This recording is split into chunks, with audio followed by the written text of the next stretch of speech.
Imagine you're alone in the wilderness at night.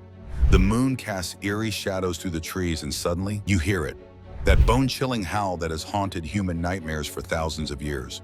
But what if I told you that everything you think you know about wolves is completely wrong? Today, we're diving deep into the secret world of wolves.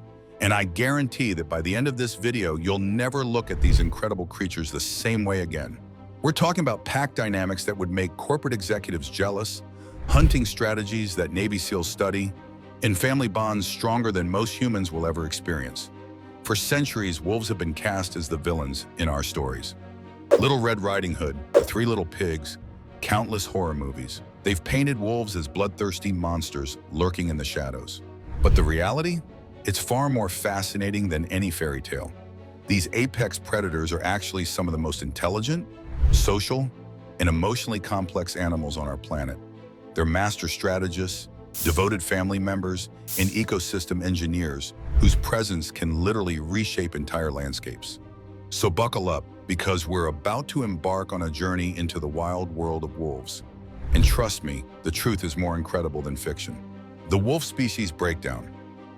Let's start with the basics. When most people say wolf, they're thinking of the gray wolf, also known as the timber wolf. But here's something that might surprise you. There are actually several distinct wolf species scattered across our planet, each perfectly adapted to their unique environments.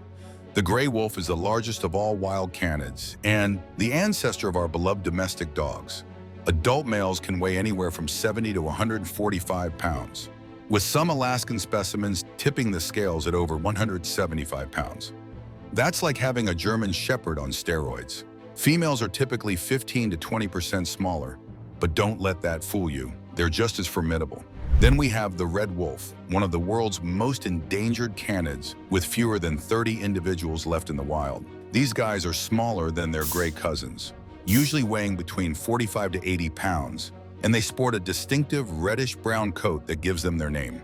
The Ethiopian wolf is perhaps the most unique of all. It's actually more closely related to coyotes and jackals than to true wolves, but it's earned its name through its pack hunting behavior. These sleek, long-legged predators are found only in the Ethiopian highlands and are critically endangered, with fewer than 500 individuals remaining. And here's where it gets really interesting. The Mexican wolf, or lobo, is a subspecies of gray wolf that was completely extinct in the wild by 1980. Thanks to intensive conservation efforts, they've been reintroduced, but their population still hovers around just 200 individuals. Physical adaptations built for survival. Now let's talk about what makes wolves such incredible predators. Their bodies are literally engineered for hunting, and every single feature serves a purpose.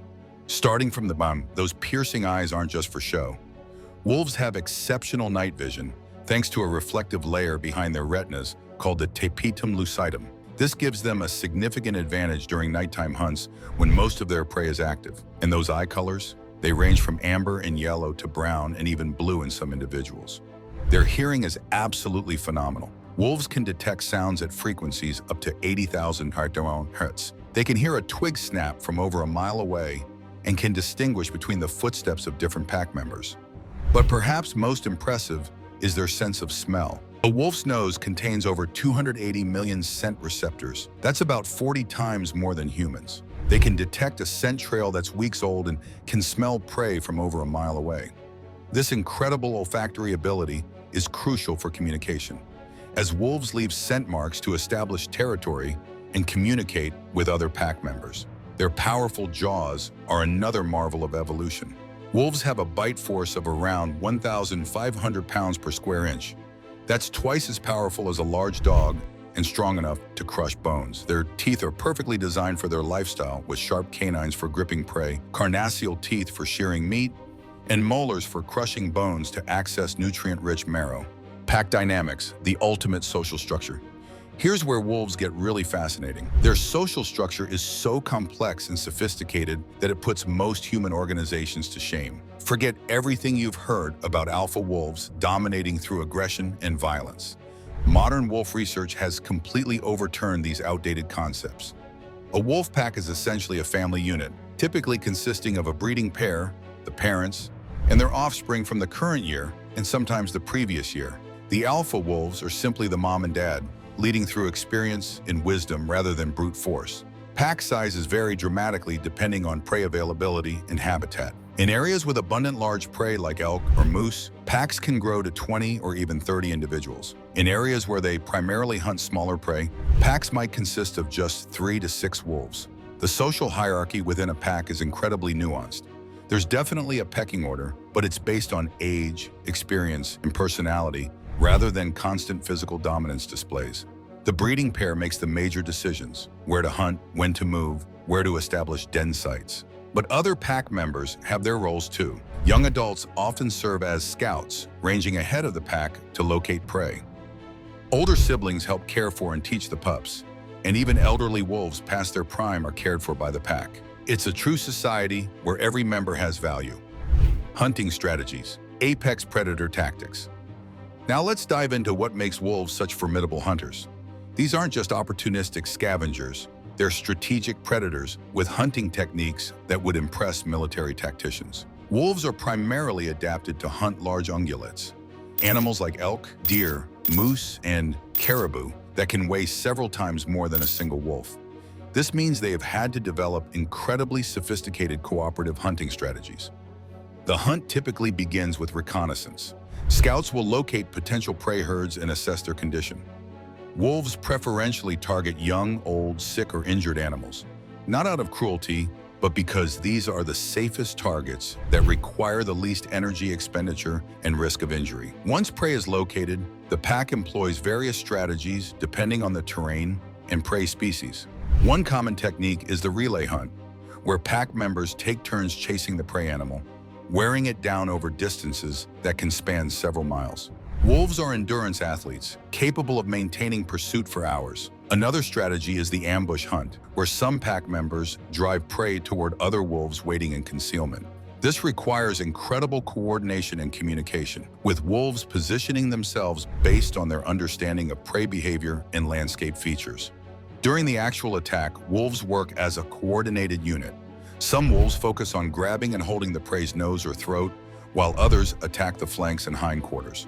It's a brutal but efficient system that minimizes the suffering of prey animals while reducing risk to the wolves. What's truly remarkable is their success rate.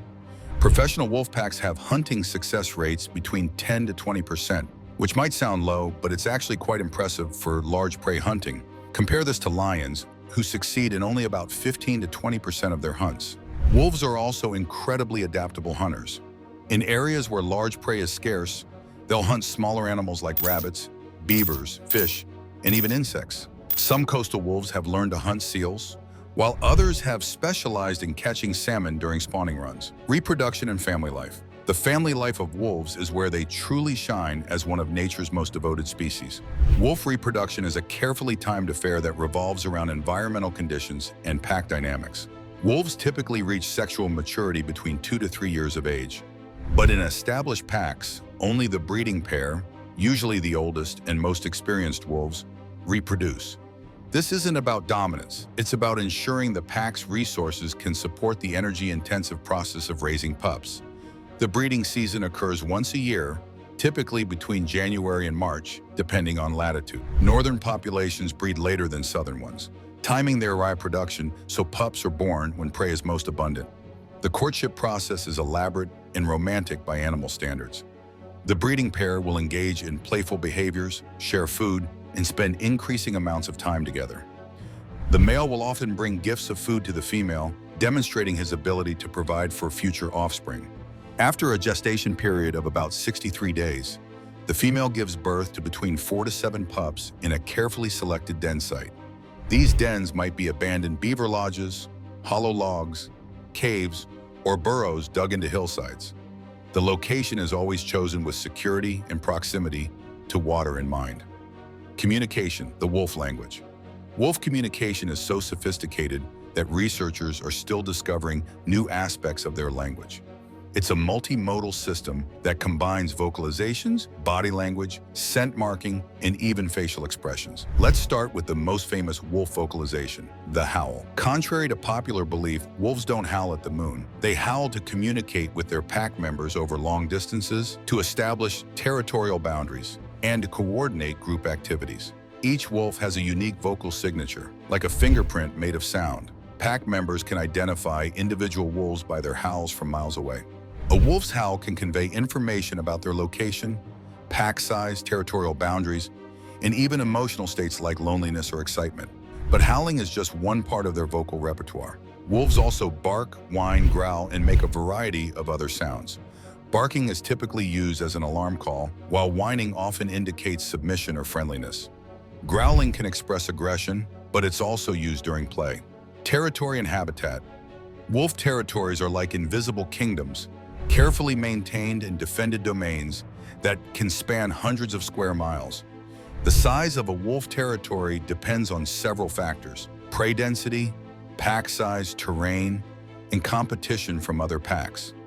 In areas with abundant prey like Yellowstone National Park, wolf territories might be as small as 50 square miles. But in the harsh Arctic tundra where prey is scarce, a single pack might need to patrol an area larger than 1,000 square miles. That's bigger than the state of Rhode Island. Wolves are incredibly efficient at patrolling their territories. They travel along established routes called wolf highways that connect important areas like den sites, rendezvous points, and prime hunting grounds. These trails can be used for generations, worn deep into the landscape by countless paws. Territory boundaries are maintained through scent marking, howling, and direct confrontation with neighboring packs. Wolves will aggressively defend their territories against intruders, and these conflicts can sometimes be fatal. It's not about aggression for its own sake. It's about resource protection and family survival. Within their territories, wolves establish several important sites. Den sites are used during the breeding season and early pup rearing.